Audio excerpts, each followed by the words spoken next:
Welcome back to the Impact Effect Podcast. My name is Jim Morris, your host, and we've got a special guest today. Ann-Riley Caldwell is in the house, and she is a little bit different. Hold on, she is a lot different than most real estate agents. Her background, her history. In fact, she calls herself the not ordinary agent. So please let me welcome Ann-Riley Caldwell to the Impact Effect Podcast. Thanks, Jim. I'm excited to be here. Yeah, I'm fired up for this conversation. Let's go. We get along really well, so we're all energized over here. Yeah. No, it's always a great conversation on the podcast when there's flow, when there's that relationship that you're talking about. So I'm excited for today. And as always, we ask every guest, Ann-Riley, how do you define the word impact? And how do you show up in the world and provide positive impact today?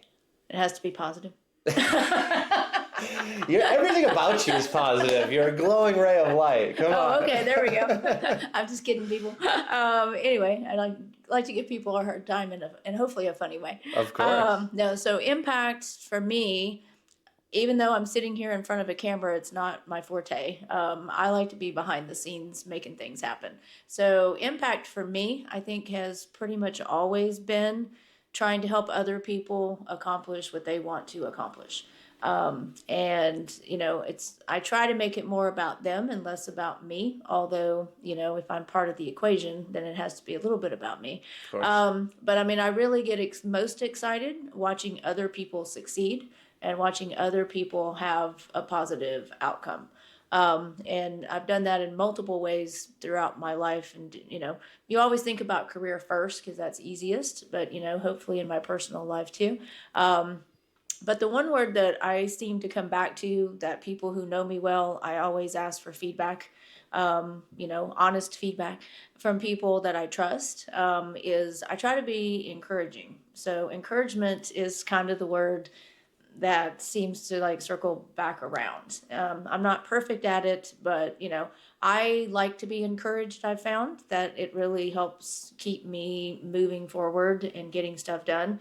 But I really want to encourage other people because I think, there's a lot of negativity. There's a lot of people who don't have a problem telling you what's bad or what's wrong. And social media has given so many people a feeling of empowerment. Mm-hmm. And as we see in most comments on social media, it's not a positive empowerment. It's I'm going to be a keyboard warrior and I'm just going to get online and see who I can just bash today. Yeah. So, you probably know even better than I do because of the work that you do, coaching people and, your impact effect group, which I'm part of, I'm happy to say.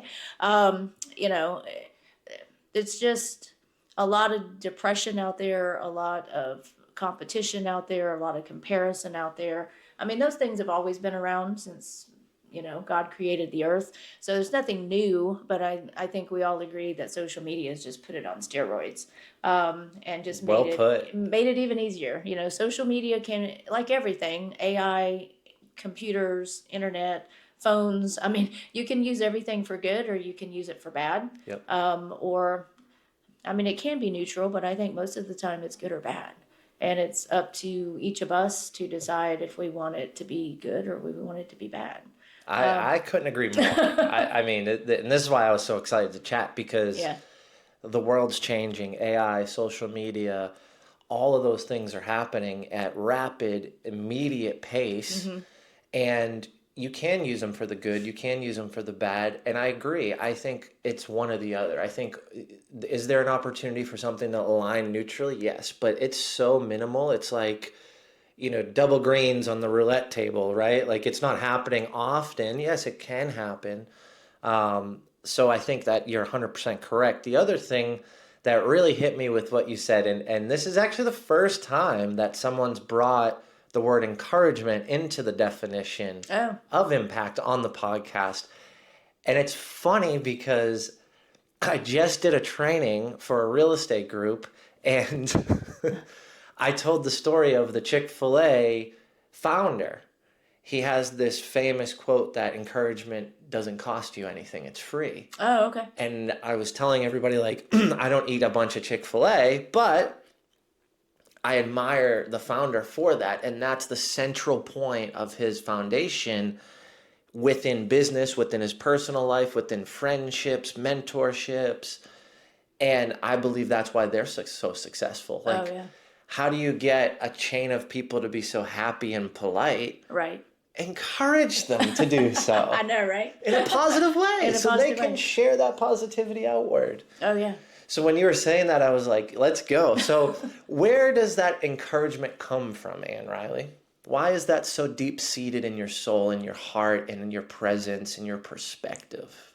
I don't know. I mean, it just kind of has just evolved over time, and trying to work behind the scenes and work on different projects and work with different people. It's just really kind of something that in the last year or two, in doing mindset work and doing, coaching, which I do actively to try to better myself so I can be better for other people. That's just kind of the word that's just sort of popped up in like the last 18 months to kind of encompass it. And it's interesting. I use something called Focusmate quite a bit. I don't know if you know what that is. I don't. No. Okay. So there's a company out there called Focusmate, and there may be Zoom or something. It's a Zoom type atmosphere working in the background, but you go on and you actually work remotely with someone else. So you get on and you book a session, 25, 50, or 75 minutes, all based around Pomodoro and based around all scientific things, right? Yeah. And so like if I want to do a 25-minute session, then I go in and I book it, and it matches me up with somebody else wanting to do a 25-minute session that starts at 1:15 p.m. And it's people all over the world. So, I mean, I've been on with people from Australia, New Zealand, Italy, London, England, all over the U.S., so you never know who you're going to get matched up with because people in different time zones are working all different times of the day and night, right? And so the great thing about it is, and there's all kinds of psychology behind it, but you talk to that person. It's just one-on-one. I've tried like group ones, and I don't really like those. So for me, I'm very much a one-on-one or a very small group type of person. And so when your session starts, you introduce yourself to that person. You each tell what you're going to work on during that 25-minute session. And then at the end, you're going to get back on and tell them whether or not you accomplished what you said you were going to accomplish. So all of the psychological things that we know work, accountability, focus, priority, it's all built into this one thing. Scorecard even, because you've got to actually say, did I hit it or not? Yeah. And you watch them, and you watch people, including myself at times, go, I didn't get done what I said I was going to get done. And I'm like, that's okay. You made progress. You worked on something, And it gives me an opportunity to encourage people. It gives them an opportunity to encourage me. There's positive reinforcement. There's, activity. Because basically you're on the screen together. So I just do like a little picture-in-picture thing. And I have a second screen, so I throw them up over there. Nice. And so it's just, you sitting there working while they're sitting there working. And you wouldn't think that would be a big deal. But oh my gosh, like I am so much more focused. I'm so much more, I've got to get this done because I've got to tell them at the end whether I worked or not. Yeah, you're dialed in. Yeah, you're dialed in. I mean, it's immediate accountability. It is. Immediate. Yeah. And like there's a project that I've put off, which is not unusual if it doesn't have to be something that has to be done right now. I'll have to admit. And it's like in my mind, it's going to take 45 minutes to an hour, right? I got on Focusmate the other day, and in 23 minutes, I had it done. Why? You had that energy. Because I'm energy focused. It's like I said I was going to sit here and work on this, so I might as well just knock it out. So for me, I get a lot of things done a lot faster. Totally. But it also is even just that little bit of working with someone else, talking to somebody else, kind of flipping a switch, in your mind. Yeah. Just that little interaction just brings a lot more energy to me, and hopefully I bring that, to the people on the other side of that. Totally. So, I mean, and I need to do it more. It's like I do it, it works, and then you kind of fall away as the week goes on, and I'm like, oh, I really need to get back on this. But it's little hacks in life. It's cool because you have the flexibility to schedule it, knowing that it's digital and it's online. Right. It's that immediate accountability. You're doing it alongside someone that you don't know, so you don't want to embarrass yourself. You don't want to just disappear or get off of it. You've committed to it. Right. And it's scheduled. It's on your calendar. So you not doing that also hurts the other person if you don't show up.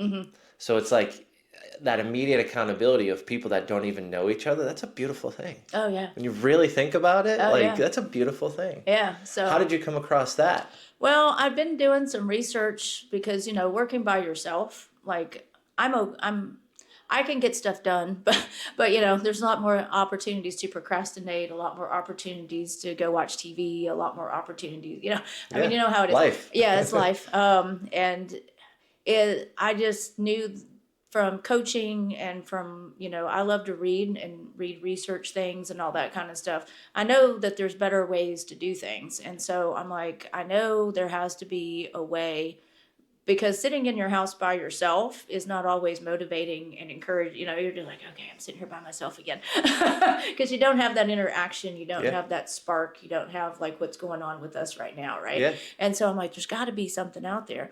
And so I just went online and I started doing research, and I found like 3 or 4 options. And then I was in some Facebook group or something, and somebody was talking about that exact same thing, and somehow I hadn't come across that particular one.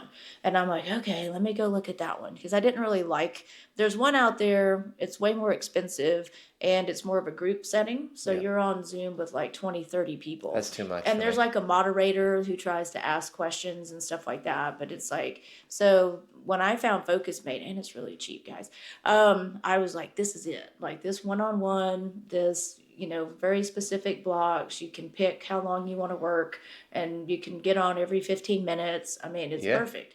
So, I mean, once I tried that, I was like hooked. I'm like, this is what I've been looking for like a year or more.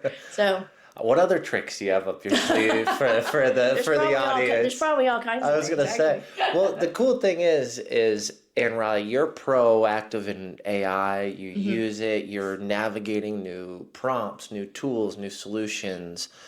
Is that what makes you the not so ordinary agent?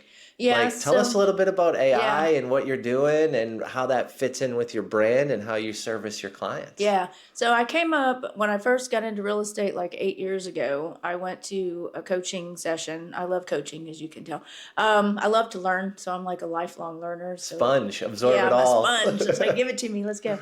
And he was like, people teach you about niches. People teach you different ways to market, different ways to find clients, and all that kind of stuff. And, he kept saying, you can't be ordinary. You can't just say I'm an agent and there's nothing else behind it. There's nothing else to it. And so I'm one of those people. Sometimes I can be sharp in the moment, but I'm more of a thinker. I'm more of a let my subconscious go. And a day, a week, maybe a month later, like all these things just come together, right? Yeah. Over time. And sometimes immediately. But most of the time, it's more like if you ask me detailed questions, it's like, let me go think about that for 1 to 3 days, and I'll get back to you with a really good answer. Yeah. And so like over time, I kept thinking, don't be ordinary, don't be ordinary. So I'm like, what can I do that's not ordinary? So I literally went to GoDaddy and started punching in stuff about ordinary, not ordinary. And I'm like, what about not your ordinary agent?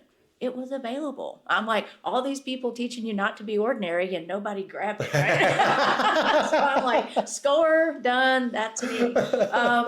And, I did it not just to stand out from a marketing standpoint, but I mean, I've done a lot of things in my life. God has taken me down lots of different avenues. So I started out in the retail business and managed local stores here. Then I went to paralegal school. And then after 3 years of that, I went to law school. Then I moved to California. I'm a national native, which is odd. You don't find a lot anymore of national natives, but I am one. And then so I lived 3 years in Knoxville to go to law school. Then I lived 6.5 years in California. So I was an attorney in California during that time. Labor and employment law. Then I got into the entertainment business, which I'd done some entertainment stuff off and on because that was really a big passion of mine. So I've worked with artists. I've tour managed like smaller tours. Don't get too excited. I did legal work for some artists, and things like that. Yeah. So I have that background. I did labor and employment law, and I found from that experience, which I already knew about myself, I'm not a litigator. Like I don't like tons of conflict. I like to help people put deals together. I like to see people win. I like huge need for that. Yeah, I like to see people who, I want this and I want this, and how can we make those two things work, right? And so I did a lot of employee handbooks. Once I found those, I'm like, oh, give me those. I want to do those. So I like doing more contracts and more things, that people are trying to move the ball forward, not so much fighting about stuff, right? Yeah, makes sense. And so then I got into the music business to some degree, and I absolutely loved that. I love behind the scenes. So I love being a tour manager, a manager. I like dealing with lots of different people and, again, bringing everything together, right? Because there's so many diverse people, from managers to agents to the venue that you're going to make sure everything is set up right, to the transportation. Like, I just love getting it all together. I get it all together. Yeah. Like, that gets me so excited. And so I did that for a while. And then I came back here, and I actually, with a friend of mine, started a tutoring company, of all things. So we actually, No Child Left Behind had come out, and that actually came after we had started the company. So we didn't know that was coming. So that was a program quite a while ago now, where the federal government was trying to help kids that were scoring low on test scores and also lower income. And so there was a nationwide program put into place. And we had just started this tutoring company, and we had gotten a contract with the state of Tennessee to tutor foster kids and kids in that system, to give them the extra support that they needed for school, because they get counseling and they get a lot of but nobody was doing the education component. Yep. And we were doing it differently, because we were actually hiring mostly teachers, but other professionals, and they were actually going into the student's home and tutoring them one-on-one and tutoring them with their homework. So we weren't giving them extra curriculum. We weren't burdening them with extra stuff. They didn't have to worry about transportation. And so we were one of the only companies doing it that way. And then No Child Left Behind hit. So all of a sudden we grew this company to like almost $3 million in revenue. We were in 26 states. We had 150 school district contracts, and we had to learn all this stuff from the jump. Like, we didn't know what we were doing, right? So we went from this to this, in like a 3-year span of time. We had like 20 something employees. We had like over 3,000 independent contractor tutors. We had like over 6,000 students. And so, the one thing, I'm not the most techie person when it comes to, like, I can't program, I can't do all that. But like, I literally sat with a pen and pieces of paper, and I mapped out 3 distinct databases that we needed to run the company, and how they all needed to merge together, and like what fields, if you put it in here, it could auto-populate. So I literally mapped this whole thing out on a kitchen table over the course of like 3 days, and gave it to a developer and said, this is what you need to develop so we can run our company. So we ended up with this proprietary system of how to track all these kids and do all this stuff. So my mind can think like that, but when it comes to like, how do you program all that? I don't have any idea, right? So, but that's the strategic, that's the precision, you can see the big picture, and gather the right team, and the right segmentation to get it done. Yeah, exactly. I mean, that's a beautiful. No wonder why you're doing real estate. You hoard all the cats. I know, right? The lawyers and the title and the. It really is. Where did that cat go? Why can that cat only do it on Tuesday and these people want it on Wednesday? It's like, I totally see it now. Yeah. But, it's great, because with all the different things I've done, from retail to legal stuff to owning a company to real estate, other stuff in between, it's kind of mind-blowing to me when I stop and think about all the people that I've had an opportunity to interact with. From here to here, right? On a social economic scale, whatever it is. And so, I just look at everybody the same. Like, I've been around artists, I've been around, people that you would know who they are. I've lived my life, at all different ways and levels, in limos, not in limo. I mean, whatever, like, I could care less. So, and through it all, it's like, I grew up blue collar. My dad worked at Ford Glass Plant, and like that at heart, that's who I am, but I can weave and meld and do what I need to do, to help people accomplish what they're trying to do. So the behind the scenes stuff fires me up more than me being like in front of the camera. I really do this because I'm kind of forced to in this day and age. You're here now doing it. You're you're doing it. But I prefer not. But that's the kudos to you and knowing that this is going to impact others, and to hear your journey, to hear your stories, to hear, how you look at life and perspective on business and how you help your real estate clients. Like that's going to be impactful to the listeners. I hope so. And they don't have to work alone anymore. I know, right? Now that you hooked us up with that little bonus. Yeah. But the AI piece, like, I love to learn. So anytime new things come out, I like to be on it. I've been thankfully really busy with real estate this year. So I'm kind of coming into a season where I feel like I can really dig into that more. But I've definitely taken classes, and I'm in groups, and I'm paying attention, but I'm going to pay even more attention. But I mean, just to be able to use it to the extent that I've used it, which is not, scratching the surface really at this point. But I mean, how are you using it most today? Mostly with content, because the research time is like from here to like here, right? Yeah. Because I do try to do videos, about what's going on in the market for real estate purposes. I do a lot of videos for city tours, because I have tons of relocation people, obviously. And so it's great because I can say, go to my YouTube channel, look at the driving city tour type things that I've done, and see if these cities interest you even in the least little bit, and then let's regroup and see what you're liking and what you're not liking. And I've saved a lot of clients time not going somewhere. They're like, yeah, no, we don't want to live there. And I've got a whole bunch I still need to do that are just sitting there waiting for me to do voiceovers on. But really in the marketing space, that's the easiest, quickest way to use it. I also used it. I just had clients that just closed on a house that was a 1031 exchange for investment purposes. And so their requirements were very unique. And so I was able to use AI to give them a whole bunch of feedback about, potentially renting it. What would the rent look like? What's this area, the pros and cons versus this area, taking into account all the things they told me that they wanted, because they're going to live in it part of the time, and maybe down the road that might become their principal residence. Gotcha. So there were a ton of factors. And then that got there was a husband and wife. They got the wife all fired up. So now she's using AI, to help get ready to market this property, because they're going to start renting it out once it's going to be furnished. So they're furnishing it right now as I speak. Nice. But she was like, oh my gosh, you turned me on to AI, and I looked at your reports, and I looked at this stuff, and so now she's incorporating it into what they're doing. I love it. And the thing is, you can use it and get by with it, but, I'm trying to continue to learn how to use it at a higher level and prompt it better and use it better. You also have to, double, triple check it, because I feel, sorry, OpenAI, because I love ChatGPT, but I feel like since the new one, the 5 came out, it's not as good as 4. And I ask it to do something and it halfway does it. Used to, it would do it and I would get this great report. Now it's like, oh, do you want me to do this? I'm like, yeah, that's what I asked you to do the first time. And then it's like, okay. And then it still won't do it the second time. I'm like, okay, can we have 4 back?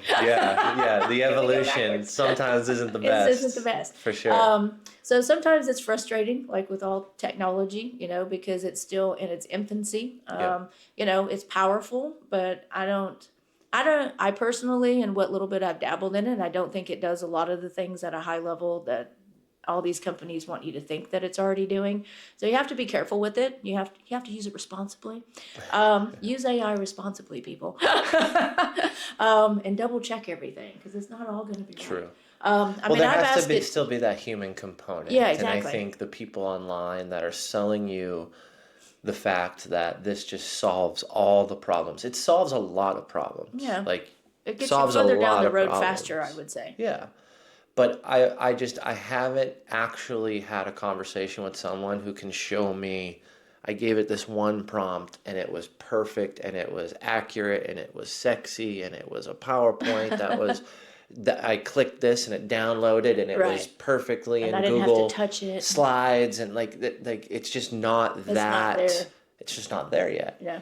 So whenever I hear that stuff, I'm glad you brought it up, because whenever I hear that stuff, I think people think shortcut, cheat code, let's go, let's buy it. And then they get into it and they realize there is more time, there is more energy.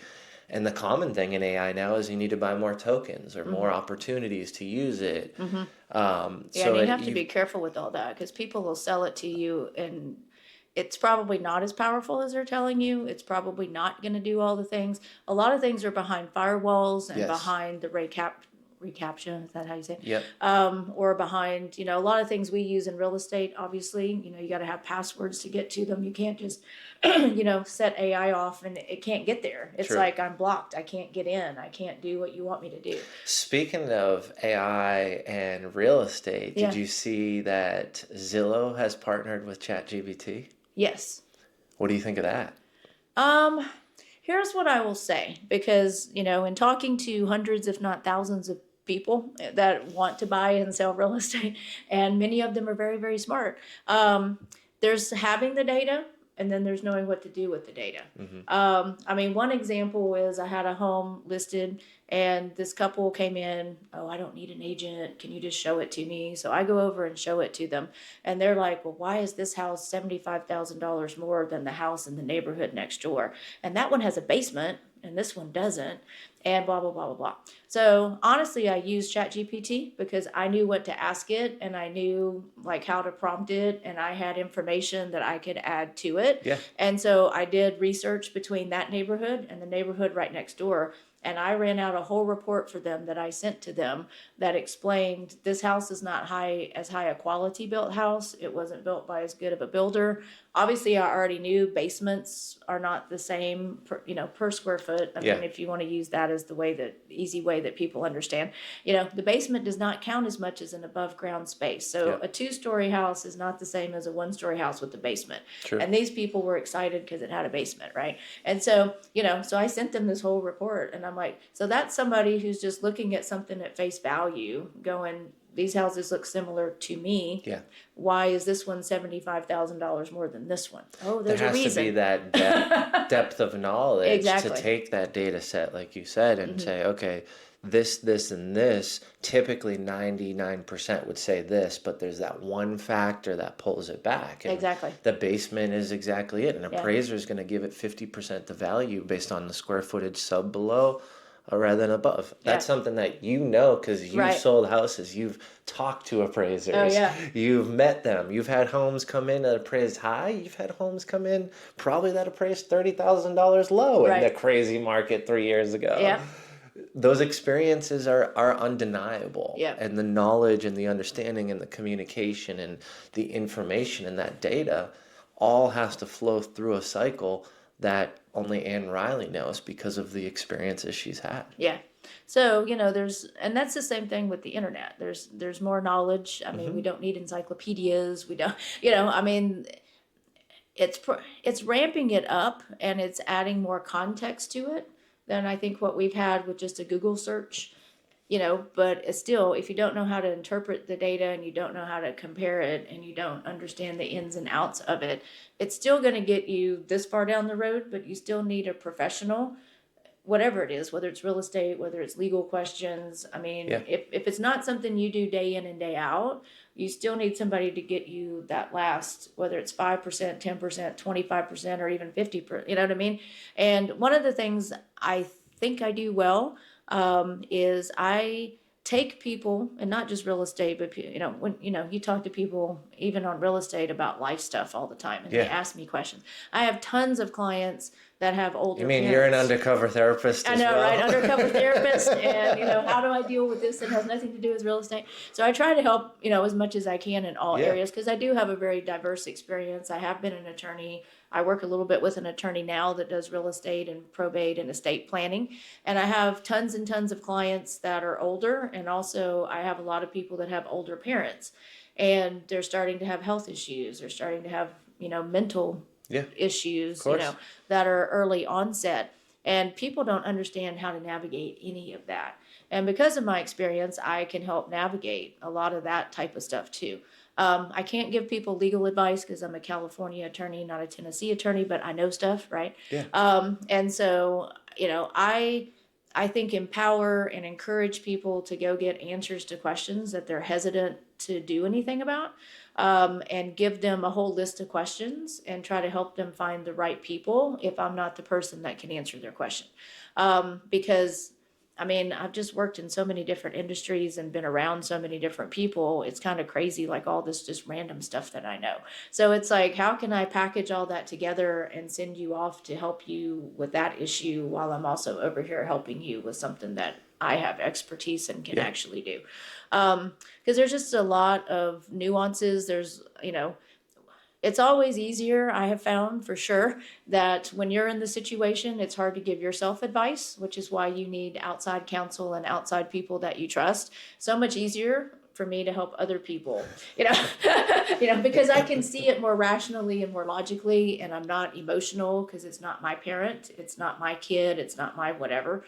And so I really just enjoy helping people come up with the questions and then kind of laying the groundwork of this is probably what somebody's going to tell you. And if they don't tell you that, then ask these questions. Yep. So I really enjoy that aspect of just getting to know people, and their situations. I mean, it's crazy to me how I call people and they've never talked to me before. And by the time I'm off the phone 25 minutes later, I know about their whole life, their finances, their credit score. I'm like, okay. How did that happen?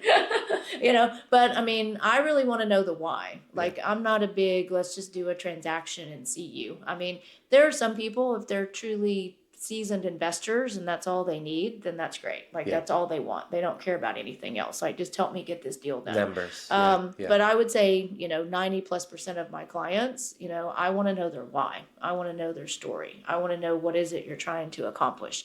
How long do you think you're going to be, from a real estate standpoint in this house?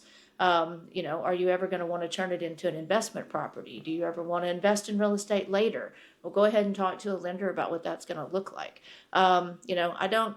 If people want it just to be about this, then it can just be about this. But I find that a lot of people don't think about the fact it probably should be about this. You know what I mean? You have those life experiences and that knowledge to give them that information. Right. And then leverage new tools to get the right accurate data back to them. Right, and exactly. do it in a faster way than they ever could, and then draw those through line points based on the expertise. Exactly. So it's funny because when you were talking about impact, when I first asked you, and you defined it as providing that level of positive encouragement, and as you're telling your history of what you've done and you've navigated through, it all makes sense now that you want to give them the right access to information, encourage them to do the right thing, be successful in what their why is, and get them one step further. Right. Which makes you not ordinary as a real estate agent. Because let me define the ordinary is how fast can I close this deal? How fast can I get a paycheck? And how fast can you introduce me to someone else? Not caring or knowing what their life goals or their future plans are. Right. I mean, I've got friends. One of the reasons why I started to get into real estate 5 years ago is because I had friends, and I'm like, why would you buy that property? Right. What are you doing? Like the appreciation has gone up 1%. Most homes are appreciating at 12 or 13 in that neighborhood, and they're like, well, no one really asked me that I was only going to live here for a year and a half, and I'm trying to get to LA and get in with Sony Music and start to record out there. I just needed a home that I was going to turn into an investment. And it was like, that's not the right one. Right. What are you thinking? Well, no one asked me. And it was like, whoa, that's crazy to me, because the goal here should be you being successful through each stage of life and me being a piece of that, or referring it to the right person that can continue that growth. Yeah. But encouraging people to make those decisions and empower them with the information and the experience you have is probably why you're so great at it and why it's not an ordinary experience. Right. Yeah, hopefully so. The thing that I've been thinking about and putting together is like AI with authenticity. Because AI in and of itself, it's just knowledge, it's just information. And the authenticity of somebody, hopefully like me and other people out there, is being able to take that information. And, for me, it's how can I be more efficient and how can I do things in less time so that I have more time freedom for myself, for my life, but also to help more people and to help my clients at a higher level when it comes to things that I have to be actively involved in and decisions that I have to give them feedback on. Mm-hmm. And I'm not too busy over here in the weeds, right? The way we used to have to do things even 6 or 12 months ago. How can I use AI to free up my time and also get more information out there to help my clients faster? But I think that authentic piece has to be like overlaid over the whole thing. And the interpretation, as we were talking about, of what does all this information mean? Your unique twist on it. Yeah, almost. Exactly. Yeah. And I think, I'm going to do a video on this, so I won't go too far into real estate and advice and thoughts and stuff. But, where can we find this video? On your YouTube? Oh, so yeah, if you go to YouTube and either my name, Ann-Riley Caldwell, first name is actually Ann-Riley, AR for short, or Not Your Ordinary Agent, it should pull up my YouTube channel. Cool. But so I'll be making this one at some point. But, you ask about Zillow. I mean, more and more companies in real estate are merging, are coming together. And I honestly don't think that's best for the consumer.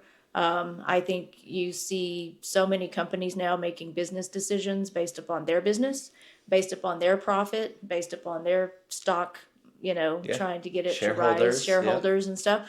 There's a thing going around now. This is what I want to make the video about without getting too deep in the weeds. But there are some companies out there that are emerging now that think that having private listings is a great idea, even if it's only for 7 days. And I'm like, that's a horrible idea. Because I mean, the point is when you put your home on the market, you want as much marketing behind it. Like I have a professional marketing team. We put it out on Facebook. We put it out on social media. I sometimes buy Facebook ads depending on the property. Like one of the things I bring to the table is a huge amount of marketing. I don't just throw it on the MLS and hope somebody finds it. Like good luck. Yeah. Everybody can do that. I mean, that's what the whole system is geared for, right? When your house doesn't sell, that's what they're doing, and then you call Ann-Riley. That's right, and then you supercharge and you sell it. Yeah. And so now there's a thing going around out there of some companies trying to have their agents just put it in their little universe for a period of time, and they're trying. To me, it's just a bunch of BS. Sorry, I'll just call it out right now. But we're only going to market it to our agents. Into our sphere for there's no leverage 7 days, and there's no leverage over outside here. of it. And they're not wanting it on Zillow. They're not wanting it like on my database, on my website. They're wanting to like keep it. And they're like, oh, we're just going to test the waters and we're just going to get feedback. Nah. What kind of testing of waters and feedback are you going to get? It's so that property gets sold within the brokerage. So one home, one address, 123 Main Street, now has 2 real estate transactions within a specific brokerage. Correct. Who wins in that situation? The brokerage and the agents, because they can share economies of scale on the expense side of it. Correct. And none of that goes to the consumer. In fact, what it does is it gets your property sold within that 7-day time period maybe, but who knows what the larger market could support. Correct. And if you're selling it within and you want to do this and the agent's making more money and the brokerage is making more money, the agent's not going to want to put it outside to the world, which is the best opportunity for you to leverage their offer to go get 5, 10, 15, 40,000 more in the bigger market. Correct. So the consumer loses. Yeah, the buyer loses because they never saw it. and the world isn't exposed to a property that could put a nice loving family or someone, whoever, single, couple, new, whatever it is, doesn't have that opportunity. Right. So anyway, that's one of the things that don't get us going. We'll go for another 30 minutes. I know, right? So I don't want to go too much into real estate specific stuff, but there's things like that, that the consumer doesn't know. So I mean, again, that's why having professionals that are as independent as possible, I think is very, very important. And I think that's important no matter what questions you're asking or what life things that you're trying to deal with. True. Because, I mean, I've had experiences. I mean, I prefer local lenders. for the same reasons, because they're mostly, independent from the sense of they're really trying to do what's best for their clients. It's not call a 1-800 number and you get somebody and you like them and then you talk to them for the first 5 minutes and then they never take your phone call again.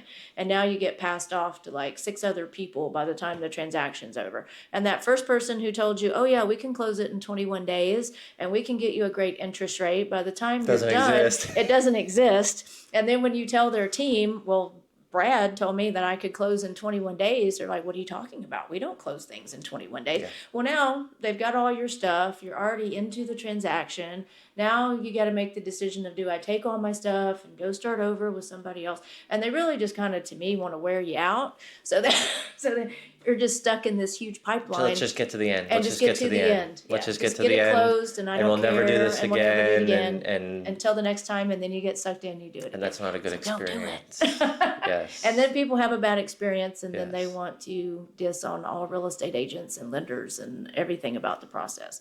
So anyway, I mean, I'm very big on relationships. I'm very big on authenticity. I'm very big on finding the people that you work well with and that are really if people aren't asking you questions and they're just rushing you through a transaction, probably not the best way to get through that transaction. Because I talked to a lot of people before I was in real estate. This is their second or third house or whatever. It's amazing how little they still know about the process because nobody took the time to teach them anything. Mm-hmm. It's just like, sign this document, do this, and they're just like deer in headlights. Okay. Yeah. And then when they get to the end of it, they don't know any more than when they started. My goal is that if you don't want to know anything, fine, I'll take care of what I can take care of. Yeah, but I mean, most people want to know, most people want to learn, most people are interested in the process and at least some of the details. They don't have to know every detail. Some of the journey. They want to know it so they feel more comfortable knowing most people don't just purchase one piece of real estate throughout their life. Right. They usually get to that second home or that dream home or that upgrade. So like getting in on the first time, second time, or third time, there's still opportunity to do it again. Right. Why not feel comfortable? Why not educate that client? Yeah. Because I always say to them, it's not my money, it's not my house. So I'm not going to push you into anything. I'm not going to rush you into anything. I mean, I do tell people because, the house could be sitting there for 172 and a half days, and that's the day that it gets 2 offers. I mean, it's I'm just like, how? And I've even had it where it's like, show me the offer and someone sent it. And we're not joking. And it's like, wow, this is really true. This is crazy. This isn't even so I always tell people, you can take all the time you want, but that house may not be there. But I'm just telling you that because that's my experience, right? Yeah. I'm not telling you because you have to feel like in the next 30 minutes, you have to decide if this is the house for you. True. Or you got more questions, you want to go back and ask your lender. So I try to tell people all the pros and cons, but I'm like, it's your decision. Like, it's your house, it's your money, it's your payment, it's not mine. True. And I'm not here just to get a paycheck. I'm here to make sure that you have a house that when we're done, you're happy with it. Like, this is the house that you really wanted, especially for living. Well, whether it's an investment or not. But I mean, most of my clients, it's usually their personal residence. Main property. Yeah.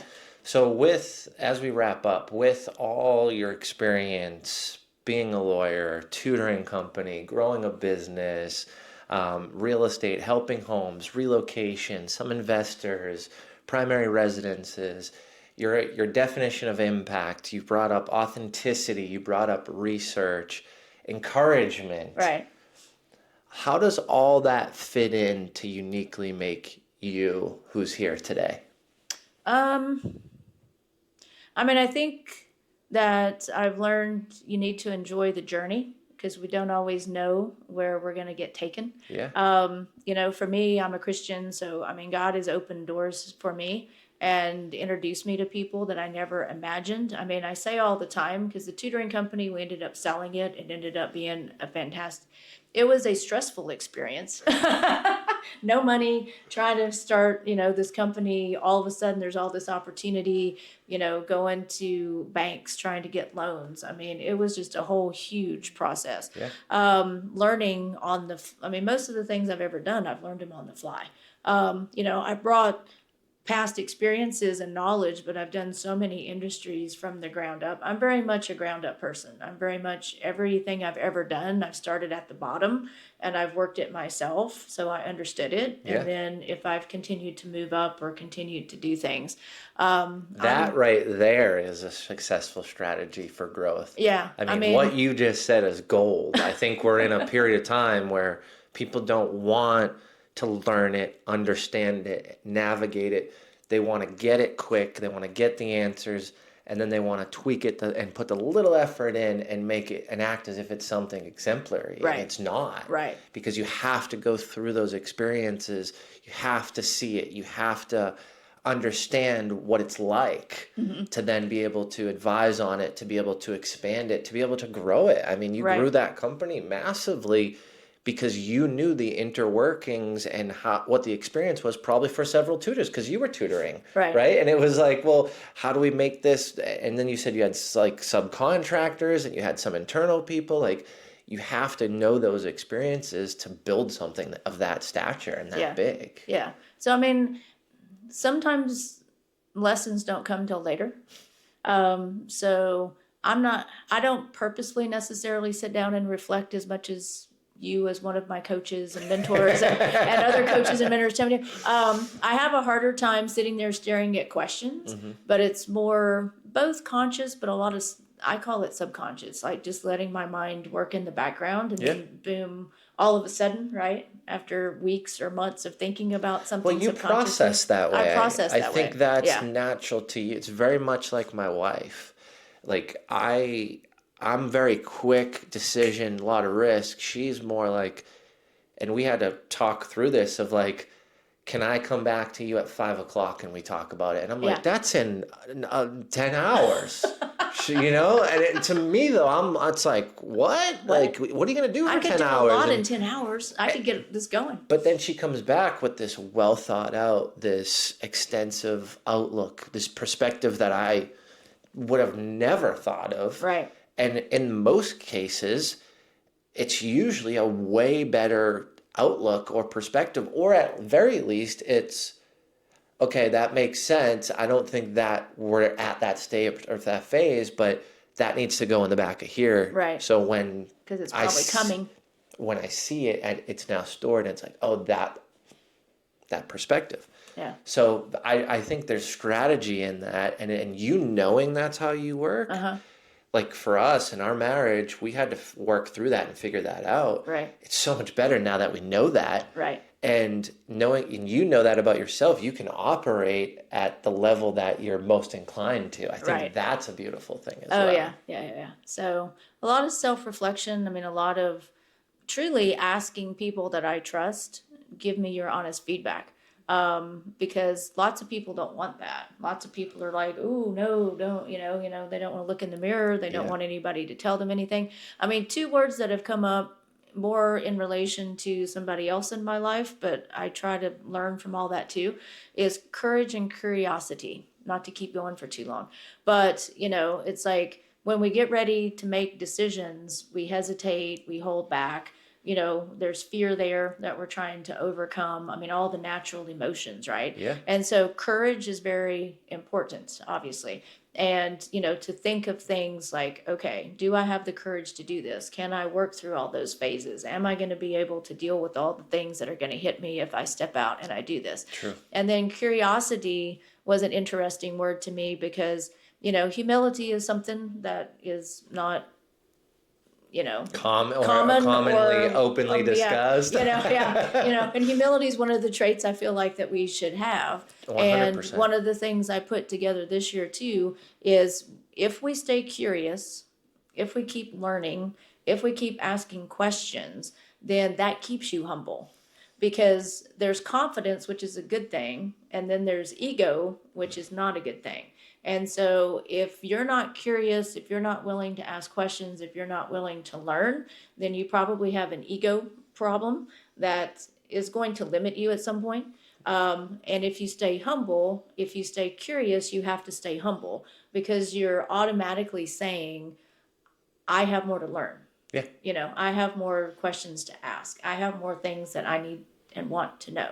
And so, I mean, so kind of like this year, it's been, building and rebuilding certain things for me. That was my word for this for 2025. Cool. But trying to incorporate encouragement, both me getting encouraged as well as mostly encouraging other people. That whole humility, curiosity, continuing to want to learn. I get excited. Like my brain just lights up like little fireworks when I'm learning stuff, right? And it can be a bad thing because there's learning for the sake of learning, which I'm guilty of. And then there's learning for the sake of how am I actually going to take this and implement it. Yeah. So trying to also, I'm a big fine line person is what I started saying. There's such fine lines between, humility and confidence and ego. There's fine lines between, learning for the sake of learning, but then learning to actually implement things. So anyway, so all of that to say, like, hopefully as I continue on this journey forever, how long I'm here, I keep those qualities, and I'm able to help maybe other people find those qualities, in themselves and in what they're trying to accomplish. But I mean, at the end of the day, we all have purpose and purposes. We have high level purposes, and then we have little things like I want to buy a house, or I need to get a job, or I need to make this decision, or, do I get braces on my teeth? I mean, from the smallest thing to the biggest thing. And it's all important because it all creates a journey that we've gone down. And I think trying to stop and enjoy the journey, because a lot of times we don't get to the destination that we want. So the journey is kind of what we have. Yeah. And I find that when I do get to a destination I thought I wanted, it's not as exciting as I thought it was going to be. So it's really just the day to day, who can you be around? Who can you encourage? Who can you help? I love it. Authenticity, courage, curiosity, encouragement, dropping bombs as we wrap this up. Let's go. Anybody listening, please check out her YouTube. She's got some great information. Again, those tours of local communities here in Nashville, a little bit more about why she's not so ordinary as your agent. Thank you so much, Ann-Riley, thanks, Jim, for being here. What a great conversation. And we'll see you on the next episode of the Impact Effect Podcast.